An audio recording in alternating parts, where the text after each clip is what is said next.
Okay, perfect. Welcome. Good afternoon, everybody. Thank you for joining us today.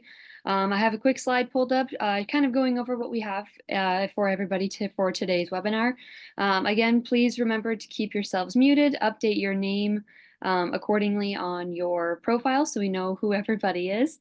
My name is Madison. I'm the education specialist at the National Czech and Slovak Museum and Library in Cedar Rapids. I'm remotely joining you from home today. In my hometown in Southwest Iowa. But we have a great lineup today with some great historians about the Cleveland Agreement. We have our two amazing moderators, Pavol Demeš and Miroslav Konvalina. And without further ado, I'm going to turn it over to Pavol Demeš. Thank you very much, Madison. It's my great pleasure to start this webinar, which is within the series Voices from the Homelands, which I co-moderate with Mirek Konvalina. My name is Pavol Demeš and I live in Bratislava, Slovakia, where I am talking to you now. Mirek lives in Prague, capital of Czech Republic, and we will be dividing our roles in coming hour, which will be exploring very fascinating topic, Cleveland Agreement, which was signed in October 110 years ago.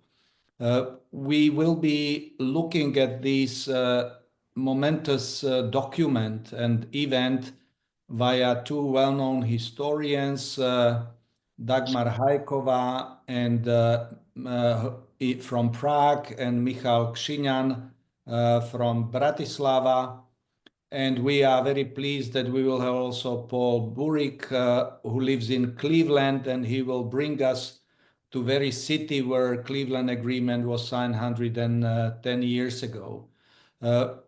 You will be listening first to two historians. They will speak each about 10 minutes. After that, Paul Burik will bring us to a reality of Cleveland today. And then we may have one or two questions to them, and floor will be open to your questions to any of our three excellent speakers. With this, I would like to ask Mirek Konvalina to introduce our first speaker, Dr. Dagmar HájkováDagmar. Thank you. Dagmar Hájková is a senior researcher in Masaryk Institute and Archive of the Czech Academy of Sciences. She specializes in Czech modern history in the broader Eastern and Central European context, particularly the period of World War I and interwar Czechoslovakia, with a special focus on the figure of Tomáš Garrigue Masaryk. She is the editor and author of studies and monographs published in the Czech Republic and abroad. And just recently, she's very famous with new discoveries about Tomáš Garrigue Masaryk. She and her colleagues has a lot of work last week and upcoming week. So we are very glad that she found her time, and we can look to the issue of the Cleveland Agreement.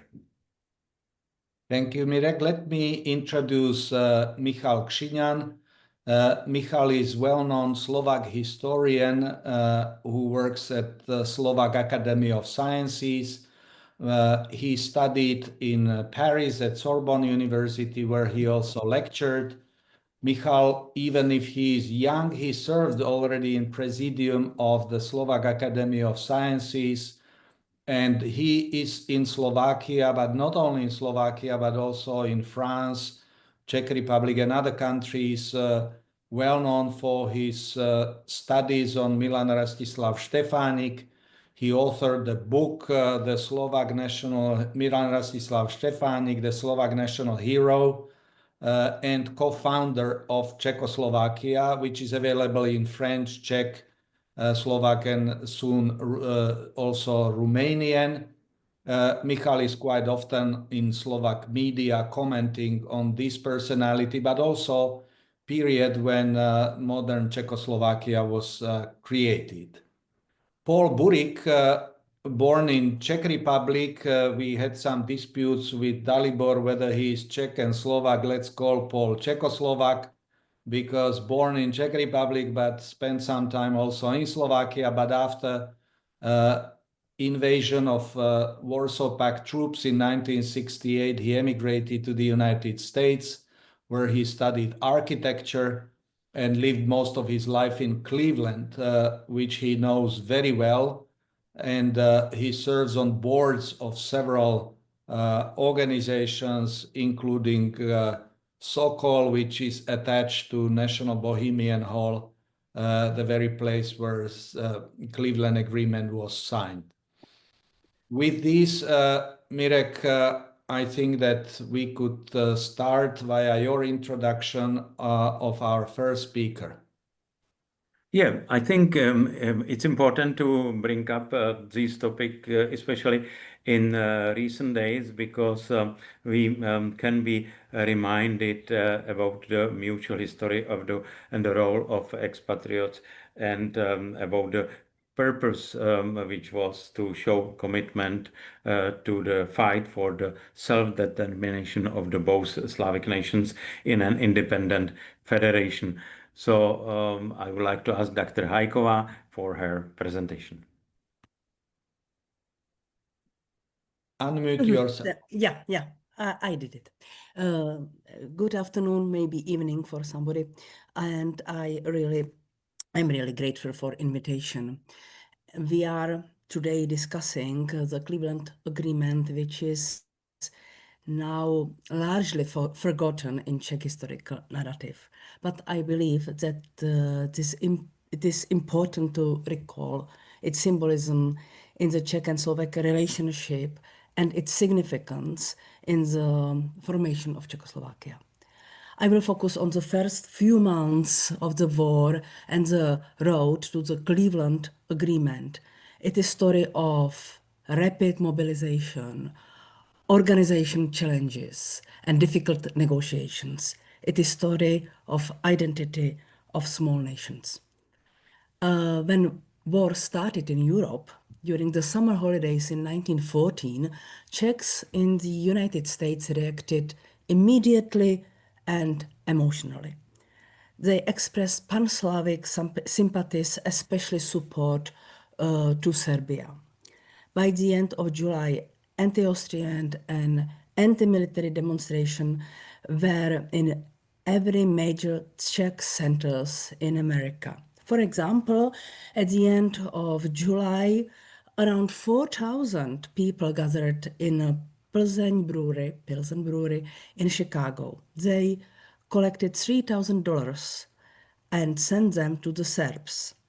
At this event, people also expressed anti-Austrian sentiment and shouted, and now I quote, "We want to be liberated from the claws of the Austrian eagle."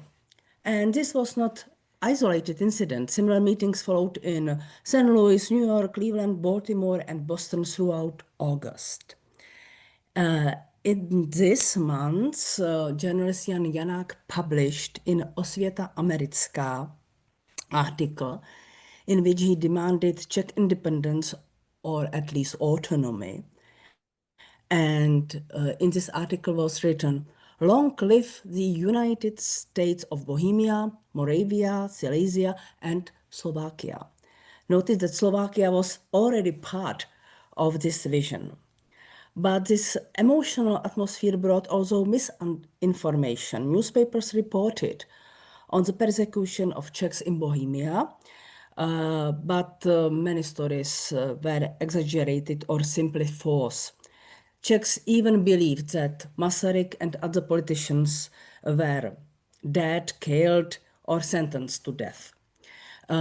It wasn't accurate information, but it is information mobilized the Czech community. Probably it is important to say that Czech community wasn't unified in the beginning of the war and didn't have a clear plan.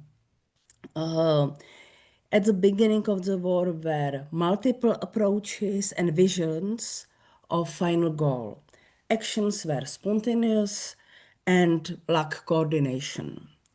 The most involved circles in that demonstration were circles oriented towards free thinking, secularism, socialism, anti-clericalism, mostly Sokols. And I would like to add also that not everyone in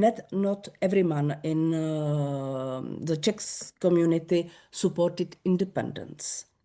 Many immigrants identified with their new country and didn't want to be involved in the affairs of their former homeland. Many were also genuinely convinced that preserving Austria-Hungary is legitimate and meaningful.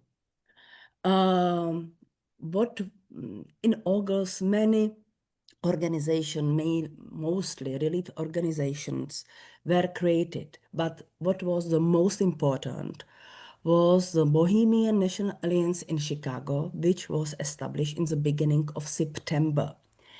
It was called officially Bohemian National Alliance, but sometimes to this title was added Czech, just because Bohemians was associated with the Bohemians lifestyle. The organization's mission was clear: to inform the American and European public about Czech demands for independence. They had also some relief aim, like the help for people, suffering people in Bohemia, but the main goal was independence.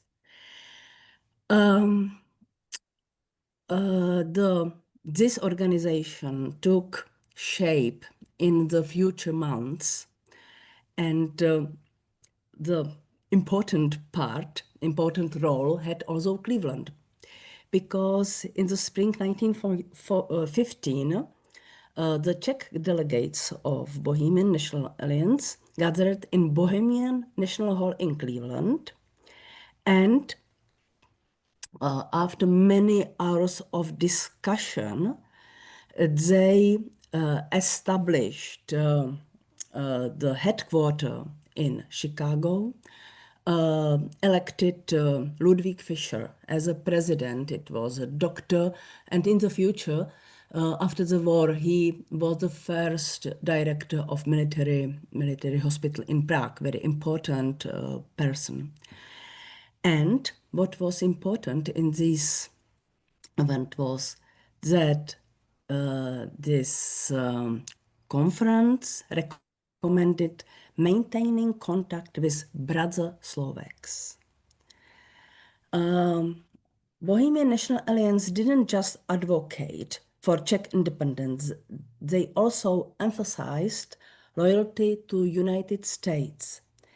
In August 1915, they sent a letter to the Secretary of the State expressing sympathy for the people of Bohemia, but also made it clear that they were primarily citizens of United States and supported President Wilson's wise and patriotic stance. And we know that it was a demand of neutrality of United States. Czechs at the time were balancing between two loyalties.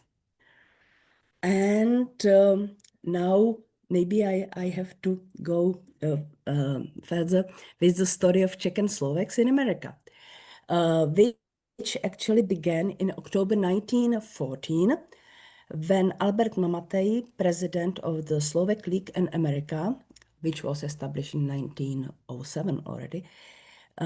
So Mamatej discussed matters with Czech representative Tomáš Čapek. Mamatej had a clear vision. He favored a Czechoslovak state that might include Bohemia, Moravia, Silesia, Slovakia, and perhaps he also offered Galicia and Bukovina. However, there was a very important condition for him. Each nation must have its own self-government. And this was something what he repeated all the time. It wasn't just administrative preference. Mamatej observed that some Czech leaders were not thinking about two equal nations, but about one Czechoslovak nation.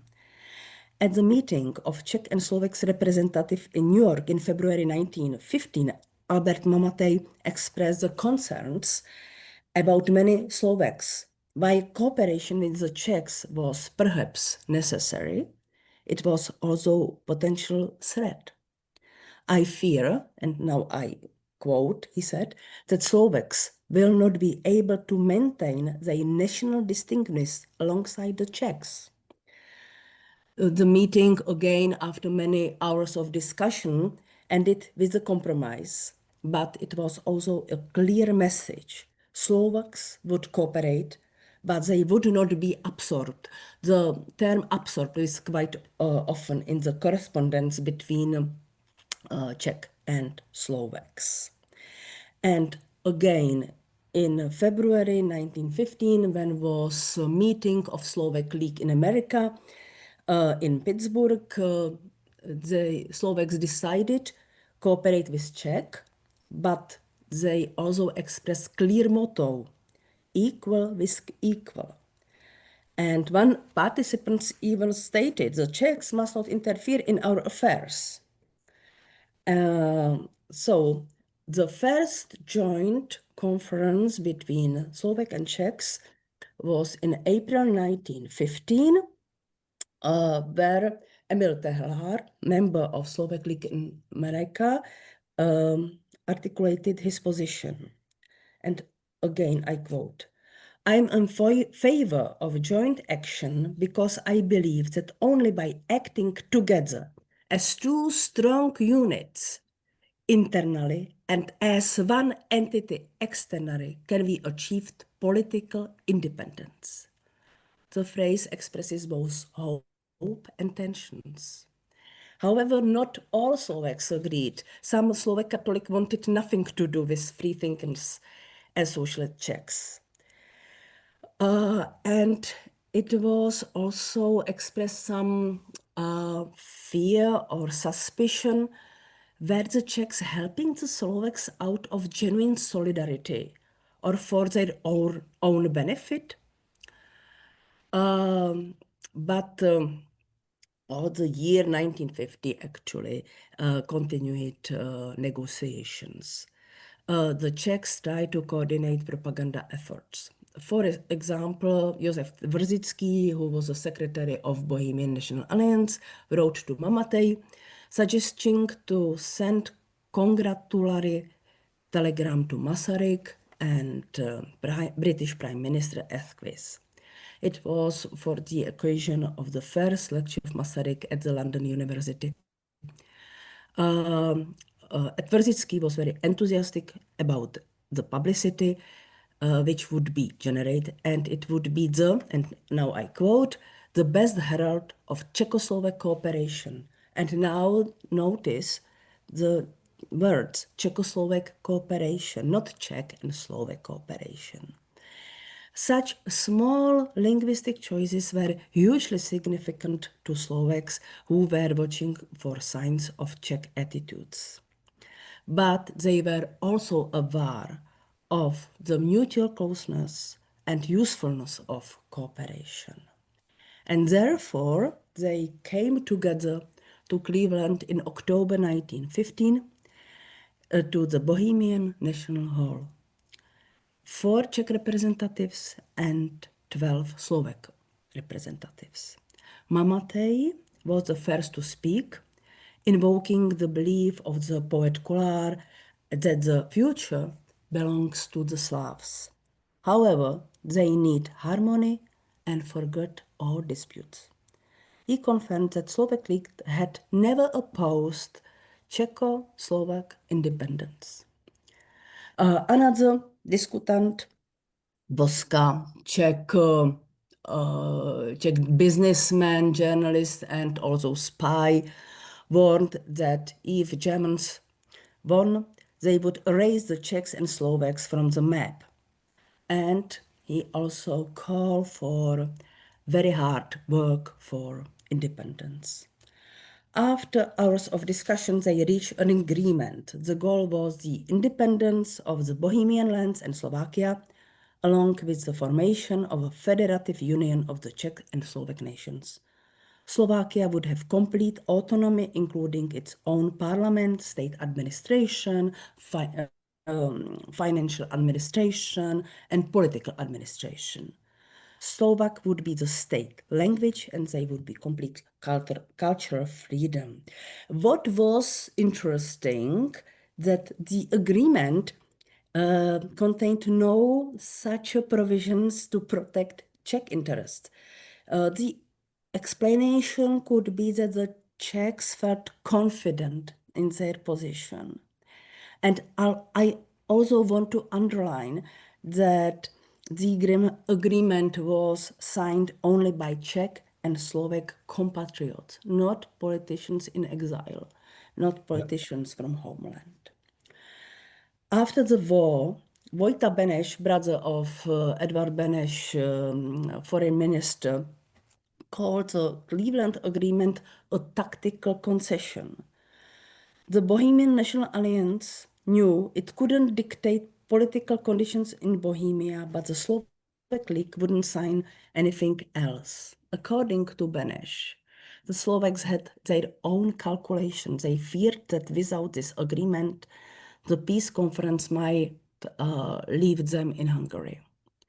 And they needed a formal document. And we will probably speak about the most important document for Slovaks, and it is Pittsburgh Agreement.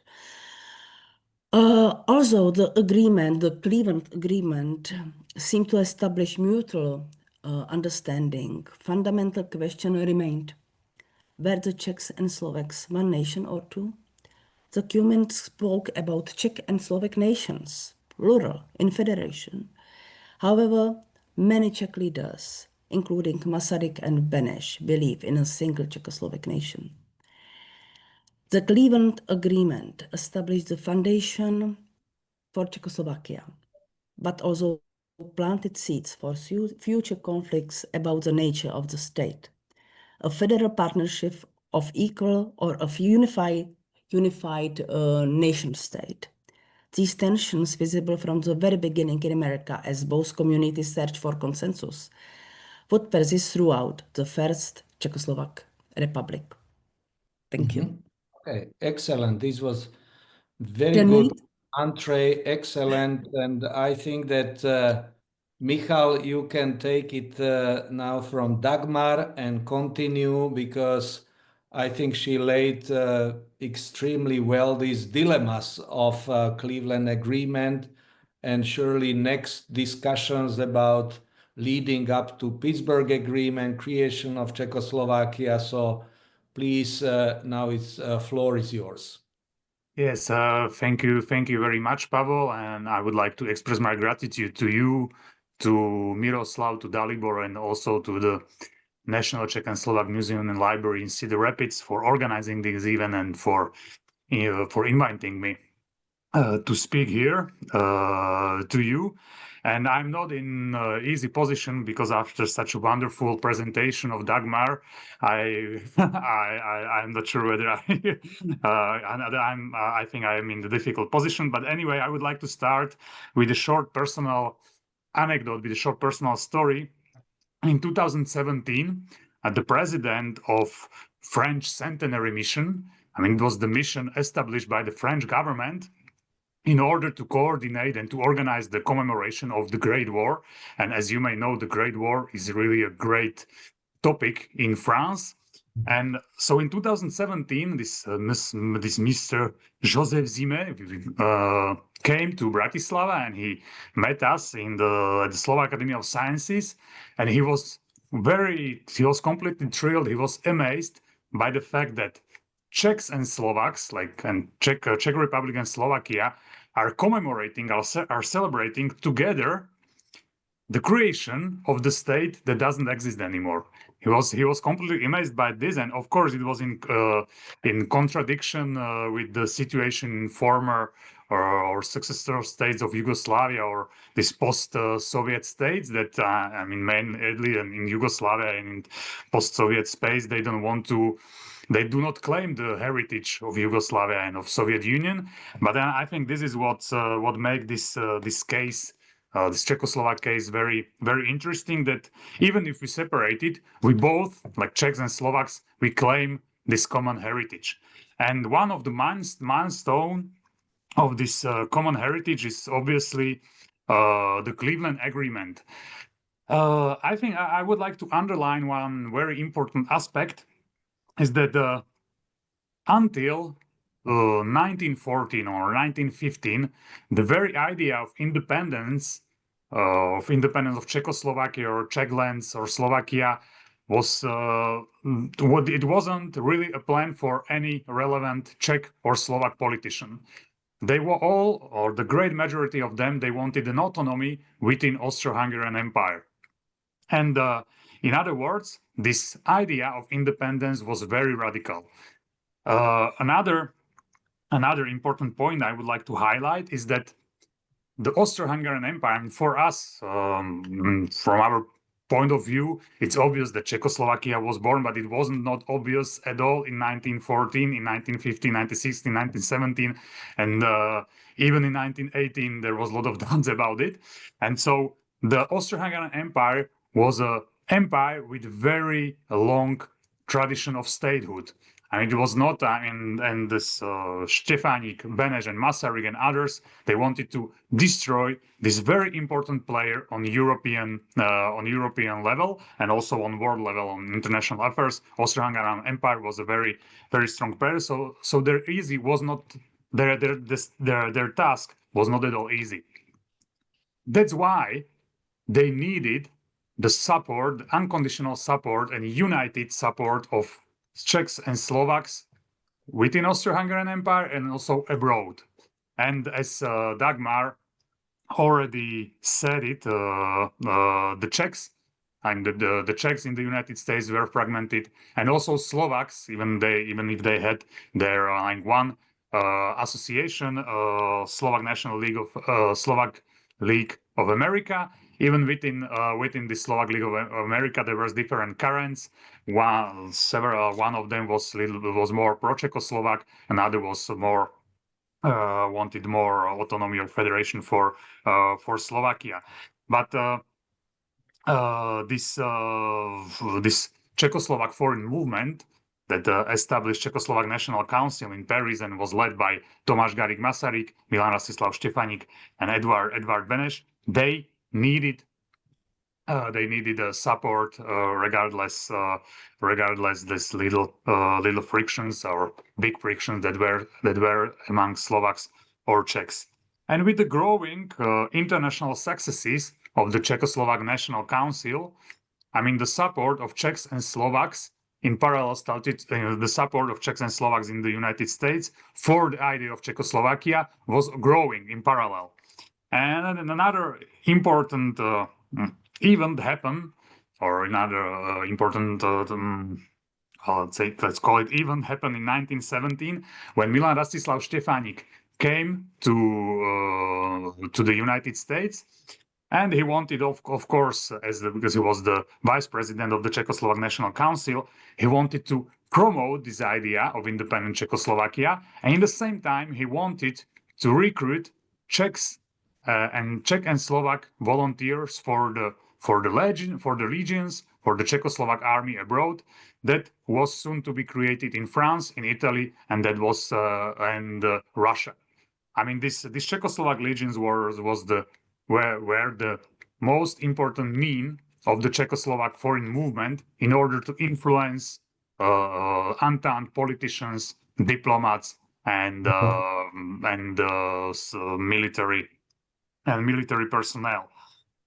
So Štefánik, I mean, his mission regarding the recruitment was not very successful. He recruited only from 2,000 to 3,000 volunteers, but it was not easy because of the different reasons. We can discuss it more in details in discussion.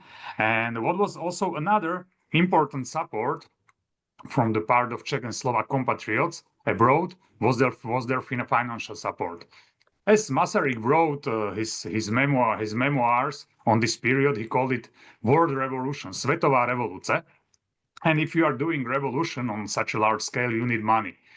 And those were mainly those wealthy Czechs and Slovaks, but not only wealthy Czechs and Slovaks, but also common people, common Czechs and Slovaks who were supporting, who were collecting money, and who were giving it to the Czechoslovak foreign movement. There was another important point in the United States, and it was the then president of the United States, Woodrow Wilson, who was a great supporter of the self-determination rights of the nationalities. I mean, until 1918, he wanted rather to reconstruct Austro-Hungarian Empire. He didn't want to destroy it. But then, with the successes of the Czechoslovak legions in Russia, where they were fighting against Bolsheviks, with the successes of the Czechoslovak legions also in France and Italy, not only Woodrow Wilson, but all important Entente politicians started to support and more support the idea of the creation of Czechoslovakia. And it was in this period when Tomáš Garrigue Masaryk, the leader of the Czechoslovak foreign movement, came to the United States on May 5, 1918, in Chicago, where he was acclaimed by 100,000 of compatriots, where he was received by congressmen, senators, important politicians, etc. And that is already showing us that his position as a leader of the Czechoslovak foreign movement was very strong. On May 30, 1918, he signed, let's say, updated version of the Cleveland Agreement, the Pittsburgh Agreement, that guaranteed the autonomy of Slovakia in the future Czechoslovakia, and also the parliament, or the Slovak parliament in future Czechoslovakia. This, well, I think Dagmar already discussed it very well. Why it was important, why this question or why this fear of Czechization of Slovaks was present among Slovaks in the United States. Of course, there was also this religious factor, because Slovaks were mainly majority Catholics, while the Czechs were mostly secular or Protestant. But nevertheless, this agreement confirmed the very idea of creation of Czechoslovakia. And during the summer 1918, all the great powers of Entente gave the green light to the creation of the Czechoslovakia. Of course, another important declaration was published on October 18, 1918. It was the Washington Declaration, where Masaryk issued, and where he publicly declared the basis of the future Czechoslovak Republic. And well, as we all know, the Slovakia didn't get the autonomy in interwar period. I mean, for different reasons. Also, we can discuss it in if there are questions. And this Pittsburgh Agreement was the main demand of Slovak autonomist movement led by Andrej Hlinka, the Catholic priest. And they were asking for the autonomy during the entire interwar period, and Slovakia get the autonomy only after the Munich Agreement in October 1938. As I wanted to show, the Cleveland Agreement is one of the key milestones, one of the key documents of the creation of the Czechoslovakia. It was the first time when Slovak representatives publicly declared their will to unite in the state with Czechs in future Czechoslovakia. And that's why I think that that is also very important to organize webinars like this and to commemorate this agreement. That also has its relevance within Slovak historiography. That is still discussed. It's not the most important topic, but it's still present, and we still discuss it. Thank you very much for your attention. Thank you very much, Michal. This was excellent continuation of Dagmar's presentation, and we are moving to Paul Burik in Cleveland. Paul, if you would please walk us through your presentation about Cleveland Agreement and space and artifacts which are connected to that until today.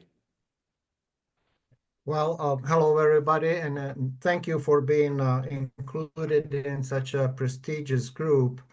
My presentation, I am architect by training, so I rely on visual documentation. I have a very brief PowerPoint that will show you some pictures. Madison, if you could share that. So we're talking about Cleveland. If you can go to the next slide.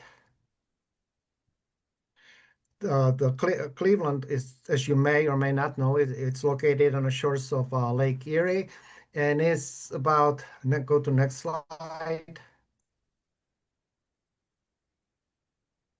It is located equidistant, oh no, not that far, just that it's located equidistant between Chicago and New York, and I think that was perhaps one of the reasons why the meeting took place here. We also had a very nice edifice. The Bohemian National Hall was very prestigious on its own.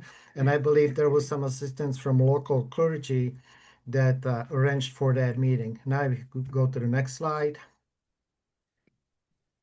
So the Bohemian National Alliance, based in Chicago, and the Slovak League of America, based in New York, met in Cleveland to join forces in support of a new nation. My other presentations on this said a seed that blossomed into a flower that was Czechoslovakia.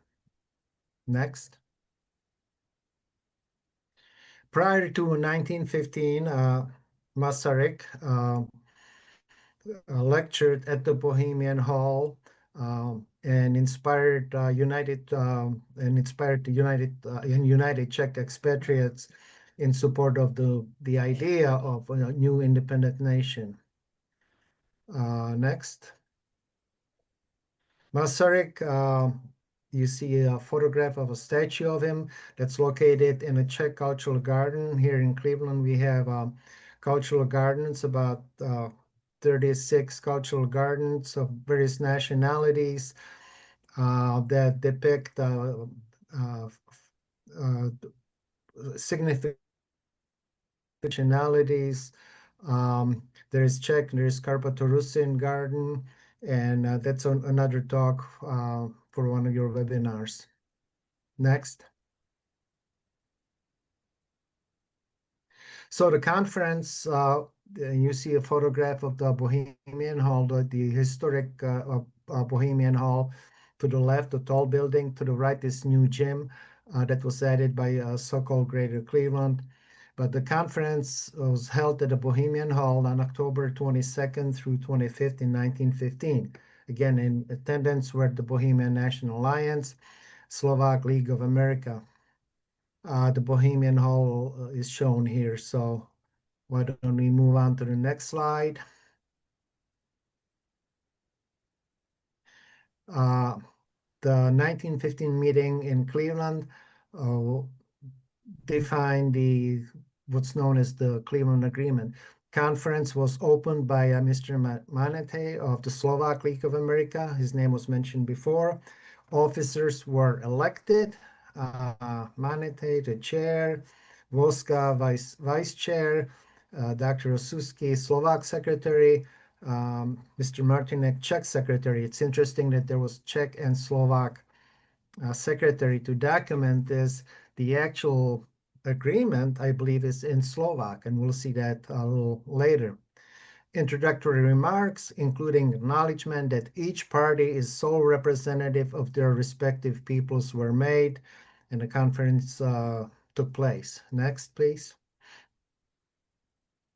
So the 5 points of the agreement were independence of Czech and Slovak lands, federal union of Czech and Slovak nations with full autonomy of Slovakia with its own government, use of Slovak language, and cultural independence. And that was brought up by Madam Hájková, that it really only stipulated the conditions for the Slovaks.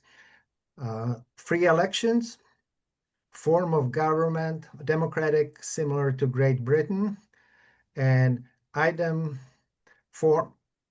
Hold on, I gotta get rid of my, it covered. Item 4, basis of mutual agreement, altered only by both parties. So those were the main 5 points of considered the agreement, but there were more agreements. This, again, I think it's important to realize that this is beginning of the process, and this meeting took place to iron out many wrinkles in the process. Next, please. Next slide. So there were additional agreements, kind of procedural agreements, but they were important to this process. Both organizations shall fundraise with separate accounts. The negotiators were designated. A committee was formed to negotiate with Yugoslavs, and all action under heading will be under a heading Executive Committee of Bohemians and Slovaks in America. So a number of these secondary agreements that were procedural in nature indicate the nature of the meeting, that it was initial meeting trying to set up this process, how to go about it, who's going to do what, etc. Next slide, please.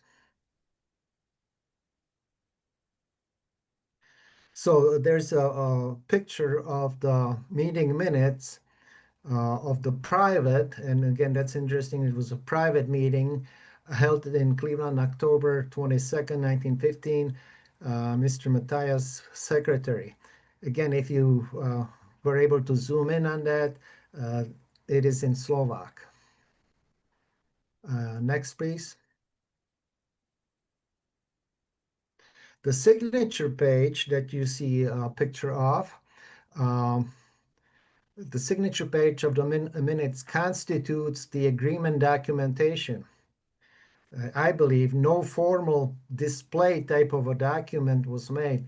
This was beginning of a process or revolution, as Masaryk called it. So this is one of the first documents, as was noted before. There was no framed display document because it was beginning, and it was just meeting minutes of what was agreed upon. Next.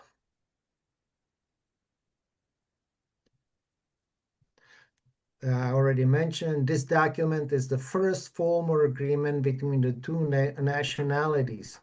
It served as a basis for extensive fundraising and lobbying. It was executed at the Bohemian National Hall, shown here in Cleveland, Ohio. The Bohemian Hall, now we call it Sokol Greater Cleveland Czech Cultural Center. It's owned and operated by Sokol Greater Cleveland. We have a museum, which you see in that photograph. We have a very nice dance hall and a theater. We just put on a couple of shows our team did. Our theater team called Včelky. Ironically, just last year did Čapek's RUR, which is quite appropriate with the advance of AI in the world.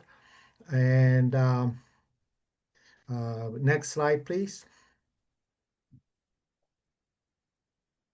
So this kind of concludes my presentation. Cleveland is upcoming destination and home to many nationalities. As I mentioned, there are about 32 cultural gardens and with about 8 more in the process. This was a bit of history that blossomed into a country of Czechoslovakia. So thank you for your time, and I'll take any questions. Excellent. Thank you very much, Paul. This was very illustrative, and it brought us to Hall.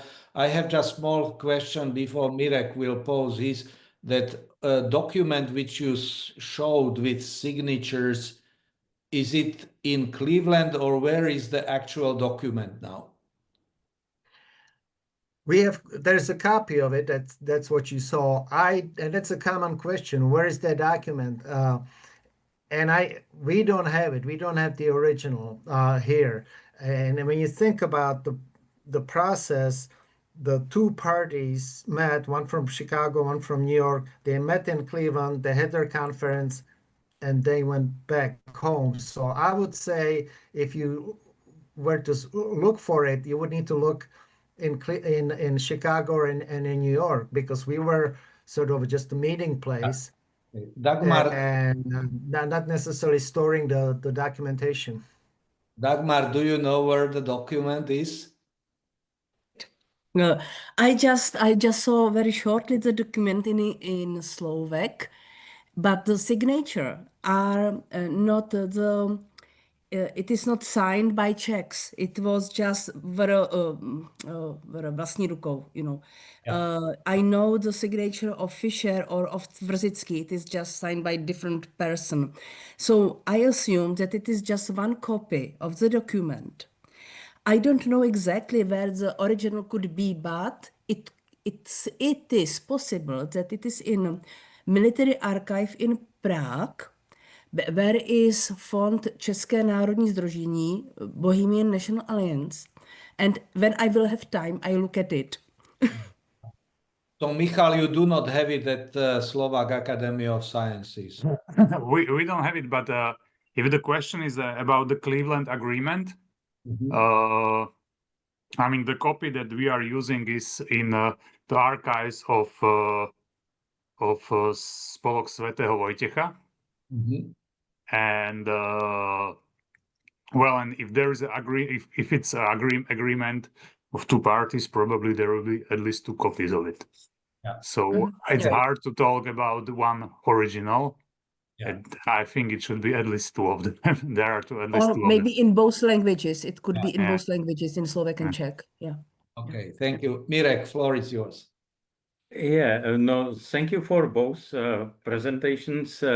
We are all familiar basically about the Cleveland Agreement and Pittsburgh Agreement, but have to be reminded about details, and definitely our knowledge was not as deep as we had chance to experience today. So then what I took from this is not only the period, the events, also the unique atmosphere, and also personalities. It was kind of unique consequence of these things, which maybe we can't repeat in 21st century. But still, you mentioned that a little bit. What are the lessons to be learned from not only from the Cleveland Agreement, but from that period, from that atmosphere, from that personalities uniquely together?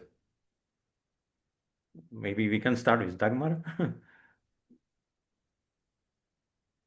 Okay, it is just, well, the First World War and the relationship between Czechs and Slovak in America is for me something like laboratory of the relationship in the future state.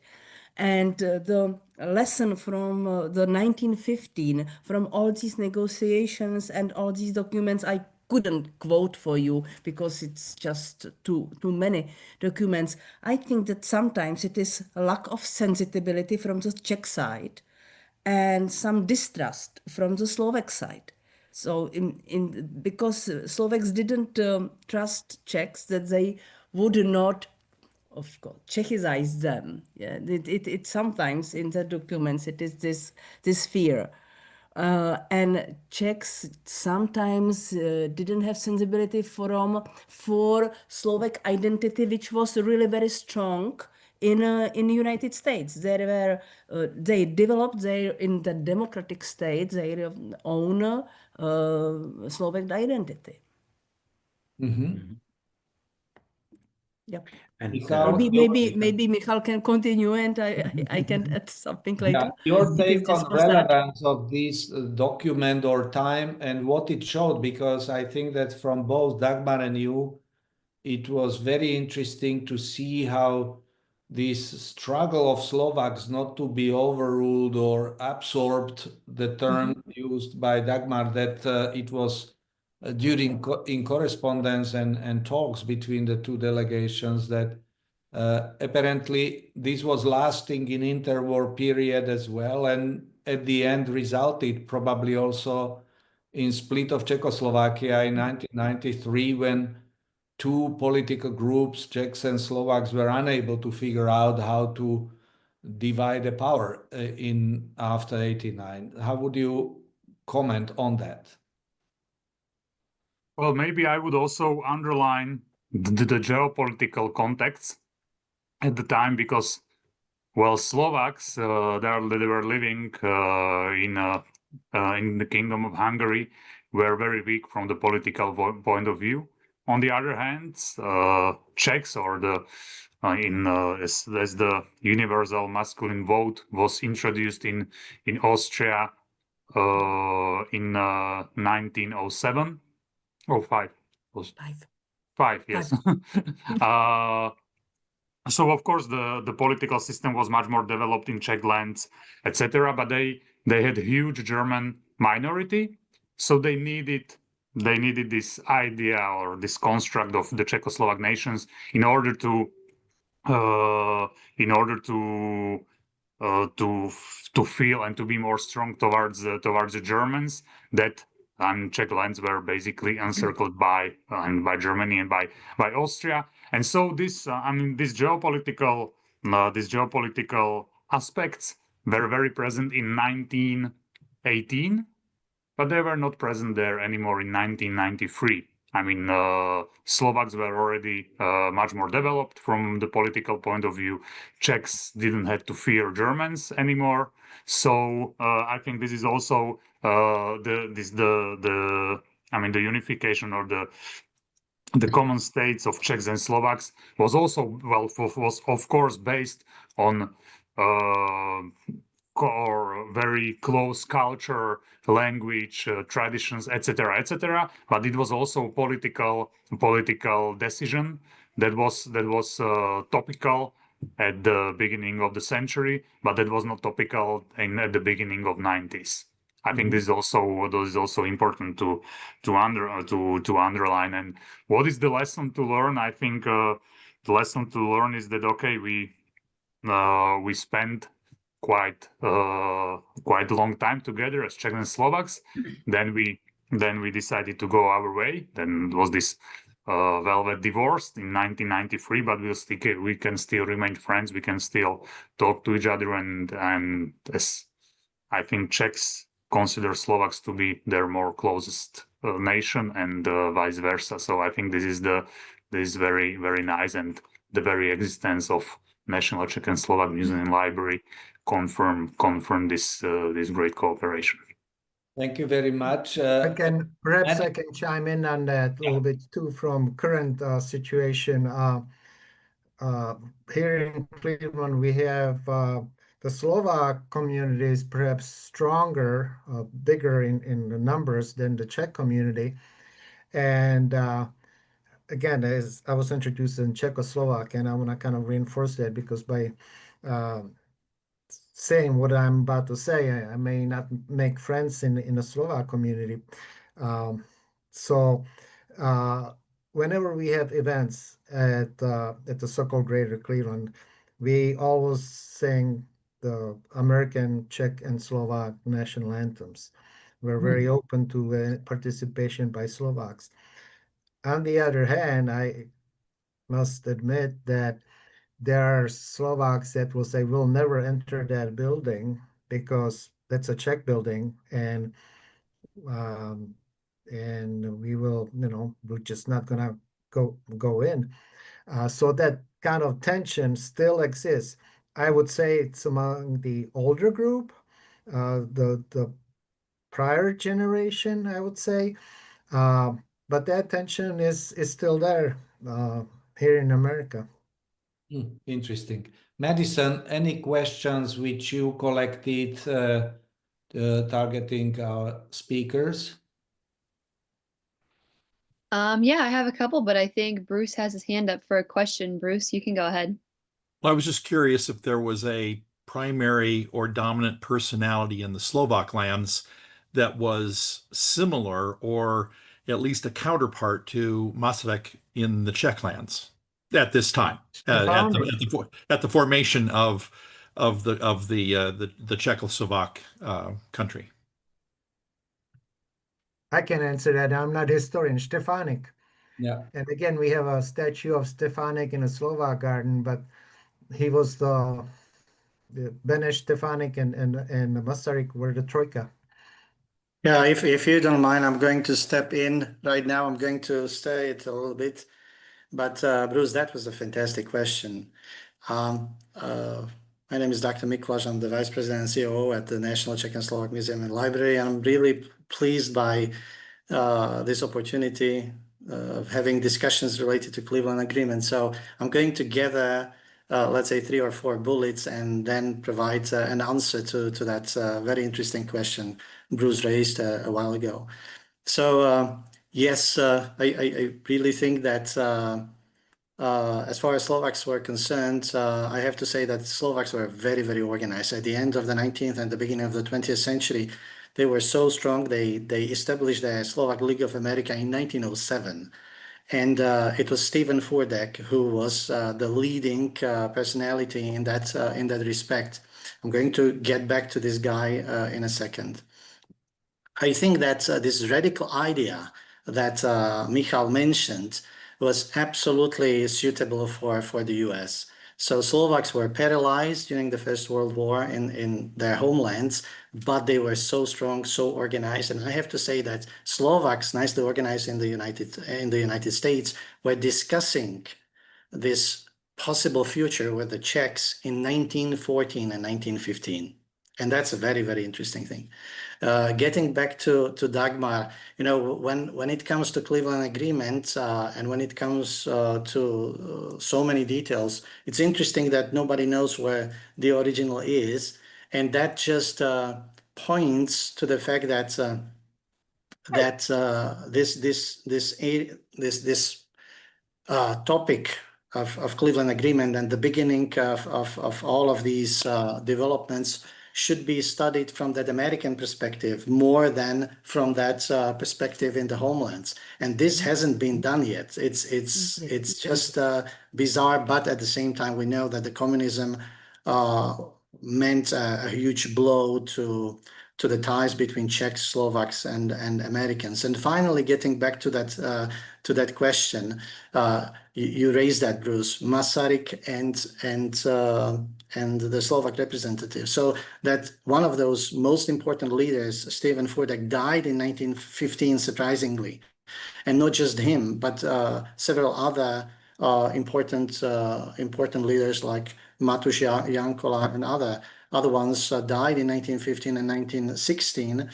And they were true leaders for the recent, let's say, 20, 30 years. And suddenly Slovaks were represented by Mr. Mamatej, who was a self-made man. And that was a very interesting situation, a very bizarre situation, I would say, because the Cleveland Agreement was signed in 1915, and it was signed by the Slovaks. They were very proactive, and Stephen Furdek was not there any longer. But for sure, in the States, Stephen Furdek, at the end of the 19th and beginning of the 20th century, was considered a true leader, Slovak leader, and he was also the parish priest, Paul, in Cleveland, in the largest Czech parish for 33 years. So all of these segments are to be studied even more. Finally, just a short comment on Masaryk.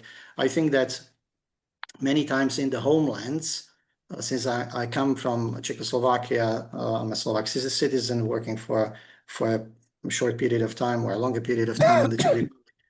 But this position of Masaryk in the States, I think that's something that needs to be paid attention to. The museum has opened a nice exhibit related to Masaryk and his family. So he had so deep roots in the United States, in Cedar Rapids, in Cleveland, in Chicago, in Washington.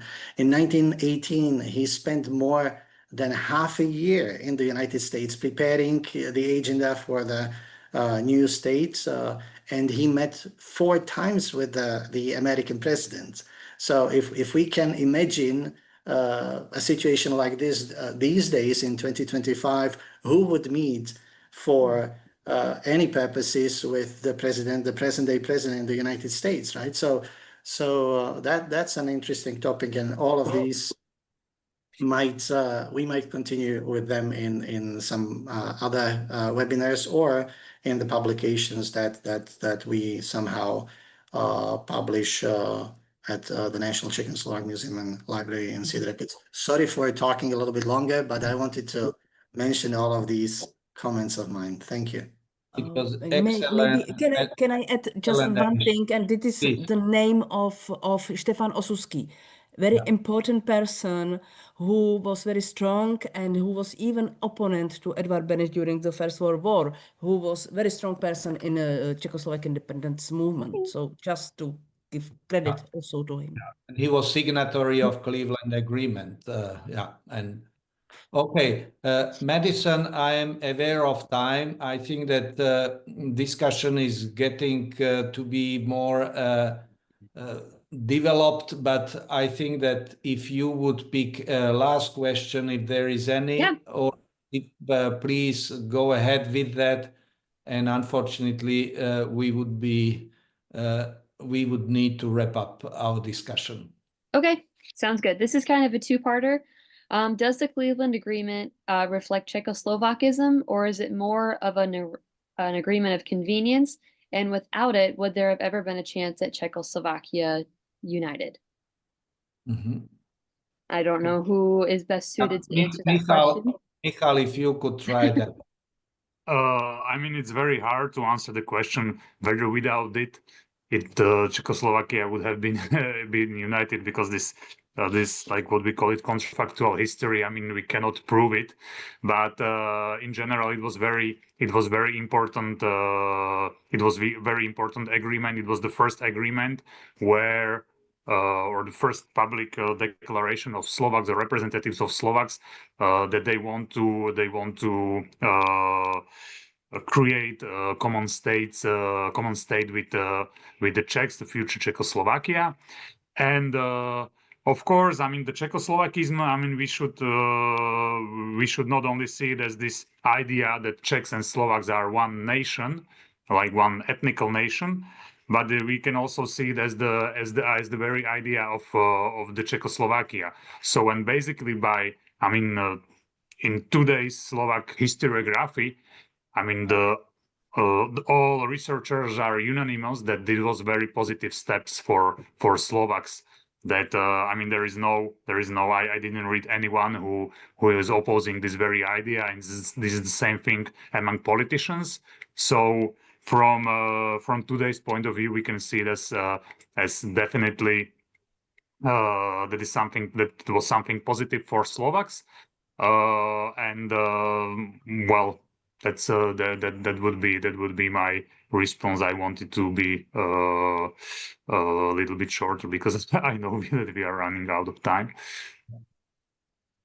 Okay, I think that we could go on with this, but I believe that 3 of you brought us wealth of ideas, not only shedding light on what Cleveland Agreement was and how relevant it was then and how important it is until today.